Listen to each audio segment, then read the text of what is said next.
I think this is a very important thing to deal with because uh, when you when I present what I'm going to present, I think even though this is an extremely troubling and tragic situation, there is no way around that, what I'm about to say. And so I don't want to gloss over that. And, anybody who's a parent or has anything to do with children, if a child dies, it's just something you can hardly even imagine as a parent, a grandparent, or a friend of somebody, just having a child die is just it's beyond the pale. So I just want to say that first.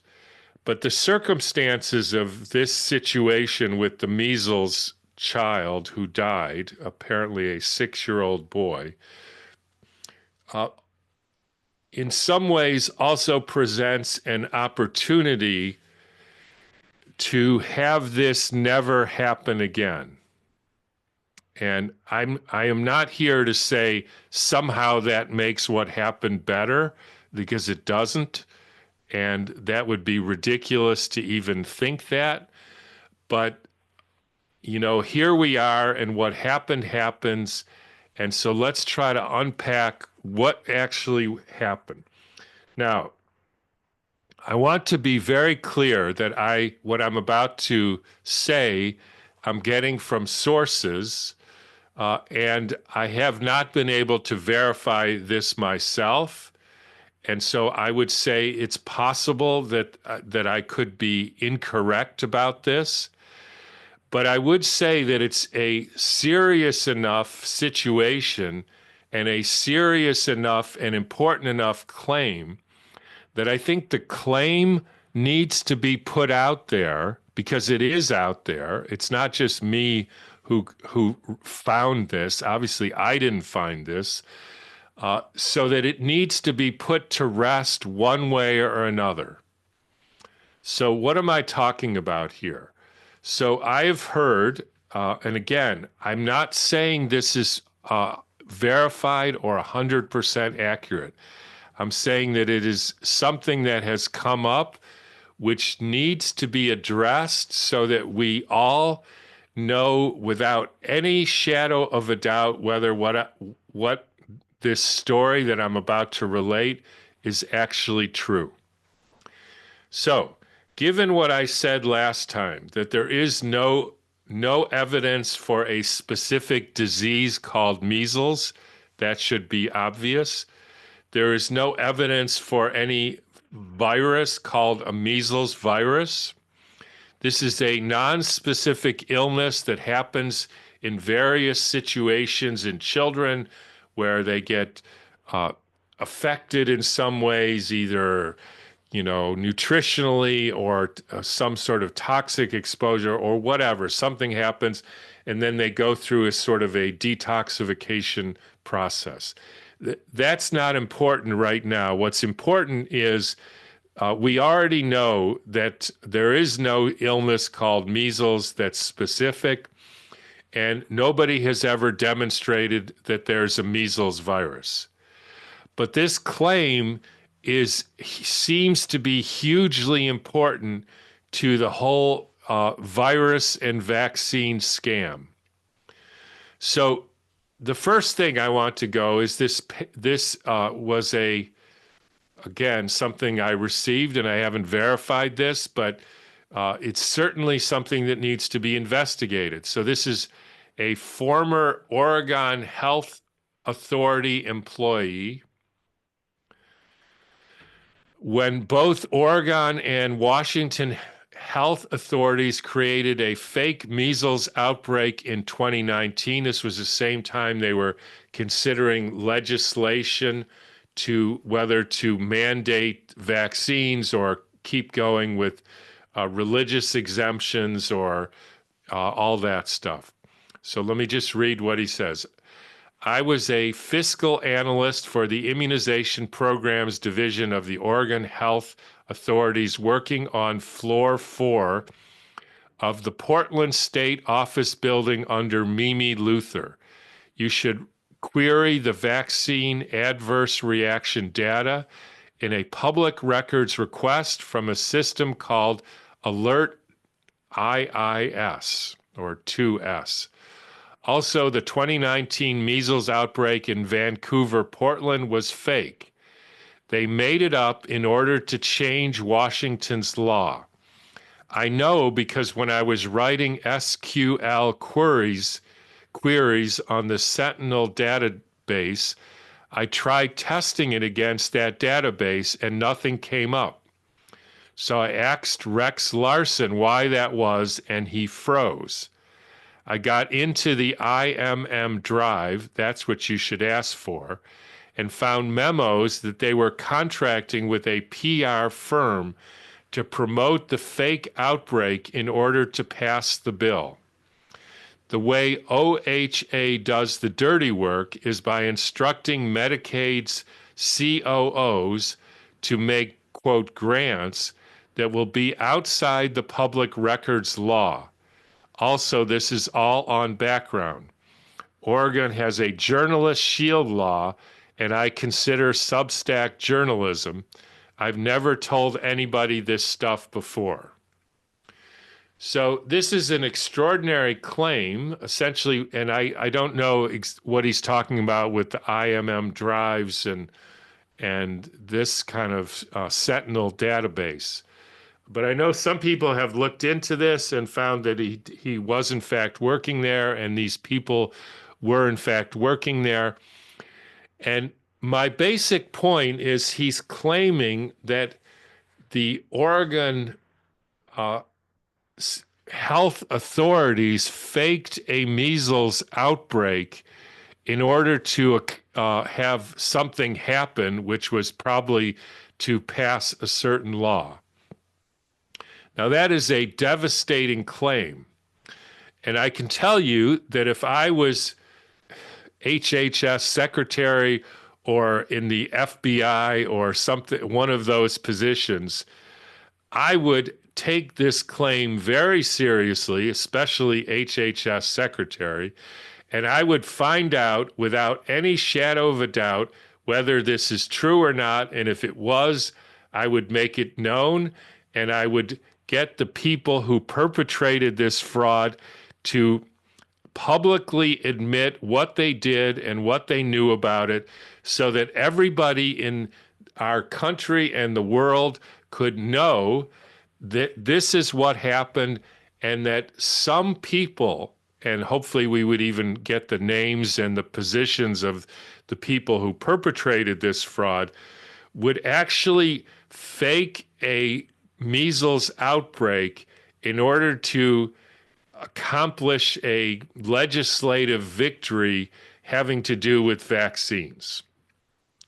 That is an extraordinary claim, and it needs to be put to rest one way or another, not swept under the table, not ignored. This is a extraordinary claim because it also, let me get out of this for a minute.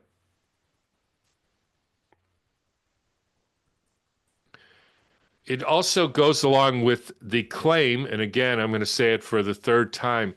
I haven't verified this myself, but it needs to be verified.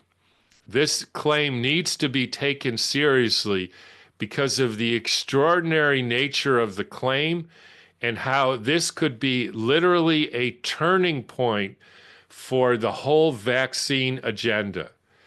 So the claim is, and there's people who are saying they're actually hearing this from insiders, that the child, which apparently was a 6-year-old boy who died in Texas, allegedly of measles, first of all, had a number of health conditions involving his respiratory system before this whole thing, and had apparently been in hospitals and had breathing treatments, etc., before this. So then he gets sick and has a high fever and difficulty breathing and pneumonia. And while in the hospital, two things happened. One, they gave him a measles vaccine, And two, in spite of repeated requests by the parents to give him a breathing treatment, they refused and he never received the breathing treatment. Again, I would think that these records need to be found. Every possible person, from the doctors and the nurses and the janitors and the cleanup crew and the pharmacists and the administrators, all the records need to be found. All these people should be questioned to see whether, in fact, this is true. The reason is because, first of all, every doctor knows that if you have somebody allegedly with measles, you don't give them a measles vaccine once they already have measles or any of these so-called viral diseases. Now, I'm just talking about from a conventional orthodox point of view. Not only does it do no good, but is clearly dangerous. So why would they do that? Well, one of the things that happens, and this is similar to some of the studies that they did with ferrets. They would take ferrets and they would anesthetize them, or, intubate them, put a breathing tube down them, and then put cell culture debris, including certain sequences, into their lungs. And then, of course, they would get a cough and they would feel sick and not do as well, although they didn't actually do as poorly as they thought. But what would happen then is, if you tested them a few days later, by some, quote, miracle, you would be able to find the sequences, the ones that you put in there, and then you would be able to diagnose them with a SARS-CoV-2 infection, because you found the SARS-CoV-2 sequences with PCR, which, by the way, you happened to put down the ferret's throat 2 days before. So that's obviously nonsense.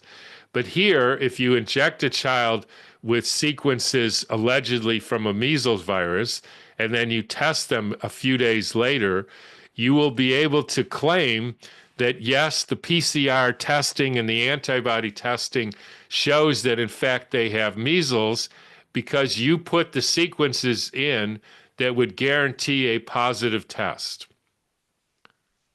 So, in other words, you take a sick child who you're not supposed to put this toxic brew into them, because it can't possibly do any good and has been known to do lots of harm. And then you harm this child by poisoning them when they're already sick, and then for some reason think that you shouldn't give them breathing treatments.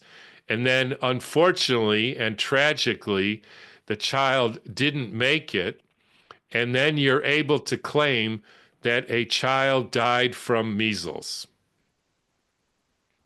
And that may have been what happened.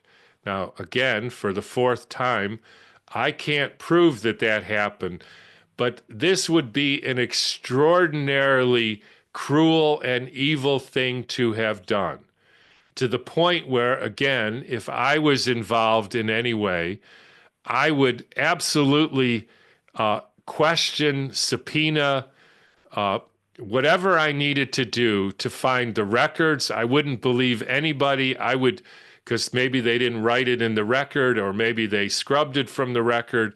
I would do everything possible to find somebody who could verify or not that this is what happened or not.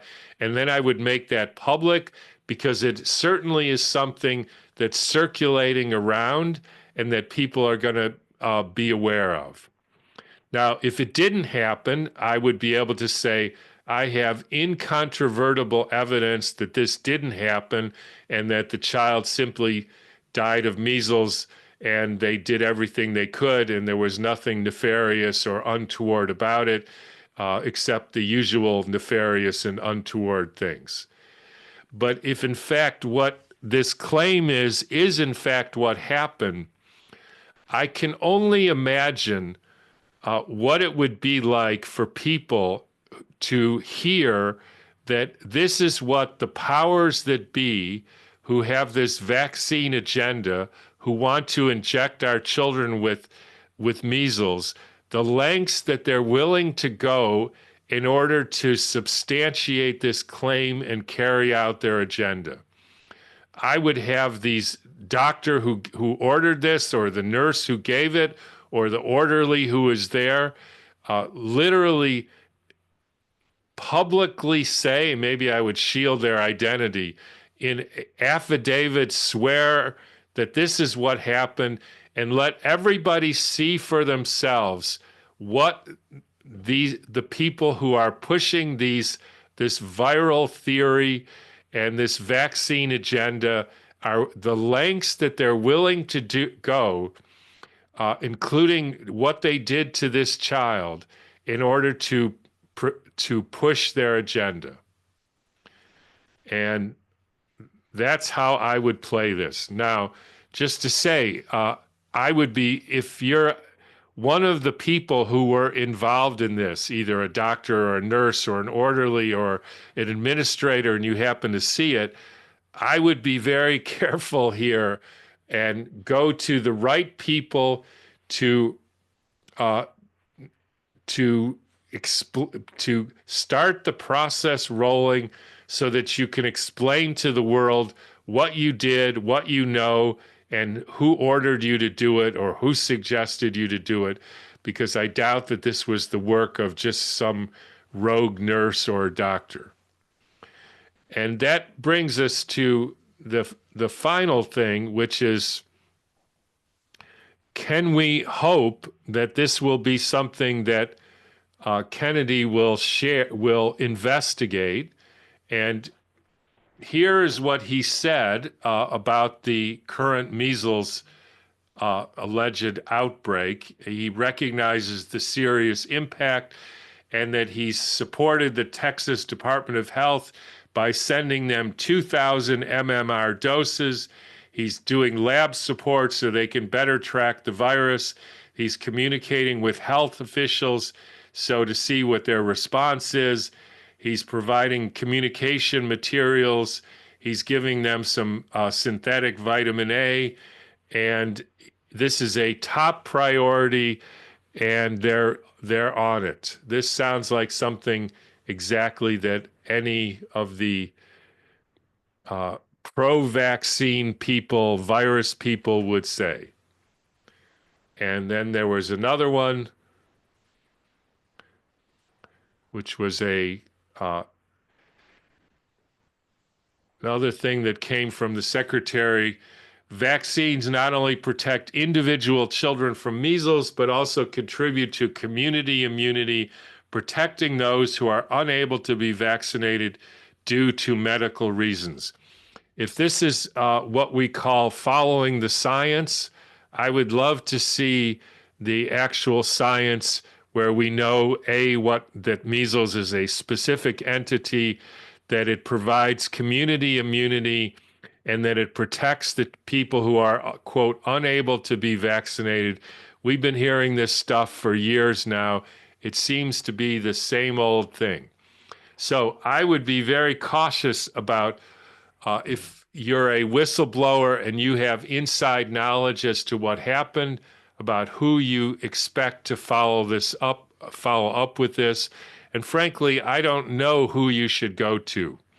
I have a lot of thoughts, but hopefully there can be some way that we can really get to the truth of what happened, and that we can use this very tragic and unfortunate episode to show the world just to the extent that people who are pushing this viral theory agenda, vaccine agenda, are willing to go to make their case. And it's really evil, awful, and I hope we can use this so that this never has to happen again.